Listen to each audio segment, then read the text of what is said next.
Welcome back to the deep dive where we, well, dive deep. Today we're all about a Las Rojas war, a fictional world, angels, and a main character named Roja. Your excerpts are from her point of view, right? So we're going to try to unpack her story, personality, relationships, the whole shebang. And let me tell you, her voice is what hits you first. Not your typical angel vibe, sharp, I'd say, sarcastic even. Yeah, it's refreshing, actually. Not all ethereal whispers and whatnot. And she knows it. That line, realmente, no he cambiado. I haven't really changed. Almost like she's got a past. A mischievous one, maybe? Totally, and that's what makes her interesting. She wants excitement, but her role is not quite cutting it for her. Like when she says, En este momento aceptaría ser la nana de cualquier ángel sellado en la tierra. Babysitting duty. For a powerful angel, something's got to be up. What do you think sparked that desire, this rebellion mentioned, or maybe the whole fallen angel thing? Ah, right. Fallen angels and renegades, they pop up a lot in these excerpts. Definitely hints at a hierarchy, and not a simple one either. Which we got to untangle to really understand Rosha's world, right? We've got seraphim, archangels, even Nephilim disciples. Whoa, it's a lot. Maybe you can break down who's who for us. Sure thing. Imagine it like levels of power. Archangels at the top, think big bosses. Then the seraphim, they're the warriors, protectors. Nephilim, they're more mysterious, even a bit feared, it seems. And where do those disciples fit in? They seem to be followers, learning the ropes from the more powerful angels, maybe even groomed for specific tasks.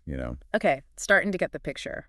But those fallen angels, what makes them fall in the first place? That's the juicy part. The text doesn't give us all the details, but it's definitely about breaking the rules, defying the system. These renegades, they're all about rebellion. And Roja, well, she's got that rebellious streak too, don't you think? Especially when it comes to Aziel. Ah, Anziel. Yeah. Right from the beginning, their dynamic is something else. Plucking a feather from his wing. Playful or possessive. Possessive for sure, but why? Is it insecurity? Or maybe, like you said, it's just how things are in this angel society. It's a good question. Could be she's trying to protect him, worried about losing him in this world that's kind of falling apart. Or maybe it's Roja herself fighting against any kind of control. It makes you think, that's for sure. And it's not just Aziel, right? Her sisters too. Dorada, Azul, Blanca, each one a whole other story, but we'll get to them. First, those seals you mentioned. Right, the seals, they're everywhere in this text. Humans, weapons, even cities. And they're definitely not just decoration. Like Archon, that city-protecting seal. Powerful stuff. But what are they exactly? How do they work? Now that's the million-dollar question. We get hints, but no instruction manual, unfortunately. Angels create them, clearly. For protection, mostly. Or maybe to contain something powerful. Remember when Aziel makes one during that training exercise? Strategic advantage right there. So, are the seals powerful themselves? Or are they tapping into something bigger, something we're not seeing? And how does this rebellion play into all of this? Another thread in this crazy tapestry. We'll get there, I promise. And speaking of mysteries, you mentioned a Reino Azul, a blue kingdom, connected to this rebellion, like a safe haven for those who said screw the rules. Absolutely. It's where the renegades go, those rejecting the angel hierarchy. And it adds a whole other layer to Roja's story. Especially since she's got that rebellious side, that longing for something more. Could this Reino Azul be her goal, her destiny, maybe, to rule it? Now that's a question that hangs in the air. But let's not get ahead of ourselves. Back to Roja and Aziel. Their story is far from over. And it's the key to understanding not just Roja, but this whole angel world the authors created. It's like their relationship is playing out on two levels, right? You've got Roja and Aziel, their own thing, but it's all happening with this rebellion, this tension as the backdrop. Almost like their struggles, they reflect what's going on in the whole angel world. Yeah, it's like their love story, if you can call it that. It's a tiny version of this huge fight. Free will, destiny, following the rules. It's all there. Exactly. That scene with the dragon, remember? Aziel, always pushing buttons, asks it to reveal Rocha's true feelings. Risky move, right? But it shows you who he is. Challenging authority, gotta find the truth no matter what. And the dragon doesn't give a straight answer, which is an answer in itself, don't you think? Like, it's saying, hey, it's more complicated than that. Roja's got all this turmoil inside, trying to balance her rebellious side with what's expected of her. Like, the dragon gets it. Real love, can't force it. Gotta come from a real place. And that ties into everything else. Rebellion, finding yourself. Totally. Like the dragon's this ancient being, seen it all, gets that balance between order, chaos, letting things happen, adds to the whole mystery of it all. Speaking of mystery, We haven't really dug into this rebellion yet. We know there was an uprising, some serious disagreement back in the day. What do you think was the root cause? One of the best parts of this whole thing, right? We don't get the full story, but it's definitely about a clash of beliefs. Disagreement about power, what angels are supposed to be doing. Interesting. Can you elaborate on that? Like, what were the two sides even arguing about? Well, from what I gather, those renegades, those who rebelled, they weren't cool with how rigid everything was.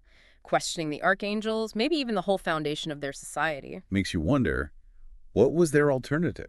What did they want things to look like? And now that's the really interesting part. They wanted more freedom, more say in their own lives, maybe even question their whole role with humans, with Earth, perhaps a more hands-off approach, respecting free will, but for everyone, not just angels. Adds a whole new dimension to the story, doesn't it?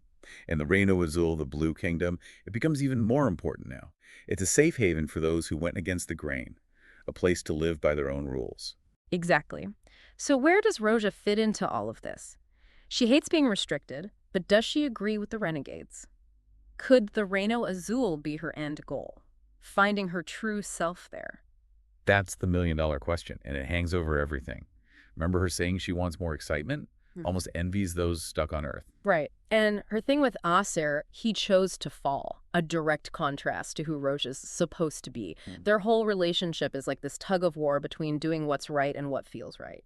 And don't forget those creepy bichos. Nobody seems to like them very much. They're like this physical embodiment of chaos. Do you think they're connected to the rebellion? Ooh, now that's a scary thought. Maybe a consequence of the rebellion going wrong, tampering with forces they didn't understand, or could they be a whole other problem entirely, something both sides have to team up against? Talk about raising the stakes. Heaven and the Earth are at risk, and it's getting harder to tell who the good guys even are. And Roja's right in the middle of it all, trying to figure out where she belongs, what she wants. She's torn, you can tell. Loyalty, desire, it's a lot. Shows how good the writing is. Yeah. Even with just these pieces, you really feel her struggle. And her sisters. That's a whole other layer of complexity to her journey, ready to unpack that, how their personalities, their choices, all tie into Roja's story. It's wild, right? Each sister is like a different path Roja could take. Dorada, always responsible, she's the follow-the-rules path. Then there's Azul, all mysterious and wise, maybe a path of knowledge, seeing the bigger picture. And Blanca, oh boy, talk about shaking things up. She's like, rules! What rules? Like Roja's at this crossroads, and her sisters are the options. Stick with tradition. Dive into the mysteries. Or just blow it all up and see what happens. Tough choices. Especially when you think about them all meeting up in the Reino Azul. Happy reunion, sure, but there's this tension too, right? On the run, called traitors. The future's a bit murky. You got to think about what they gave up to be there. Dorada, she's always been about order, hierarchy. For her to be in the Reino Azul means she chose family over everything else. Big deal. And Azul, she's the toughest to figure out. Always a few steps ahead. Like, she knows something we don't. Is she trying to show Roja something? A different way to have power, not just strength, but wisdom too. It's possible. She clearly sees something special in Roja, something maybe even Roja doesn't see yet. And then, out of nowhere, Blanca shows up. Total chaos, in the best way. Challenges everything. Makes you question if you're even thinking about things the right way. She's rebellion personified. That pull of freedom, even if it means risking everything. Powerful stuff. It's gonna be tempting for Roja, right? Here she is, surrounded by these strong women, each one a different way to be an angel. And that's where these excerpts leave us hanging. Which way will Roja go? Embrace the Reino Azul, fight for this new world, or find a way to be both rebellious and dutiful? There's got to be a way, right? I guess we'll have to wait and see, but that's what makes the story so good. It sticks with you. Makes you think, imagine, you want more. Exactly. We may never know the ending, but these excerpts, they give us this taste of a world so familiar, yet so strange. Angels, demons, good, bad, all mixed up. And choices. They really matter here. So, to our listener, thank you for sharing this. And to everyone listening, go back and read it again. Look for the clues, the symbolism, those little details, how each relationship shapes who Roja becomes. Because this isn't just about angels and demons, is it? It's about us making tough choices, finding our place in a world that doesn't always make sense. And hey, maybe someday we'll get more of this story, more Alas Rojas War to dive into. Until then, happy reading, everyone.